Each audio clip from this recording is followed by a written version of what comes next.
Accuracy limit factor क्या होता है? यहां ध्यान देने वाली बात यह है कि ALF यानी एक्यूरेसी लिमिट फैक्टर सिर्फ CT की प्रोटेक्शन क्लास से जुड़ा होता है। किसी भी करंट ट्रांसफार्मर के प्रोटेक्शन कोर की एक्यूरेसी को समझाने के लिए हम ऐसे नोटेशन देखते हैं जैसे 5P10। यहां 5 का मतलब है कि CT के प्रोटेक्शन कोर के लिए अधिकतम 5% त्रुटि एरर मान्य है और 10 ALF की वैल्यू है। अक्षर P का मतलब होता है प्रोटेक्शन।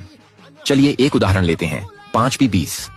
इसका मतलब है कि CT के प्रोटेक्शन कोर की अधिकतम त्रुटि 5% होगी रेटेड प्राइमरी करंट के 20 गुना के अंदर। रेटेड प्राइमरी करंट का 20 गुना मतलब रेटेड प्राइमरी करंट को ALF से गुणा करना, जो कि एक्यूरेसी लिमिट करंट देता है। ऐसे एक्यूरेसी लिमिट करंट क्यों कहते हैं? क्योंकि CT की सटीकता जो यहाँ 5% है, उस लिमिट करंट तक उसकी मैक्सिमम बताई गई वैल्यू तक बनी रहती है।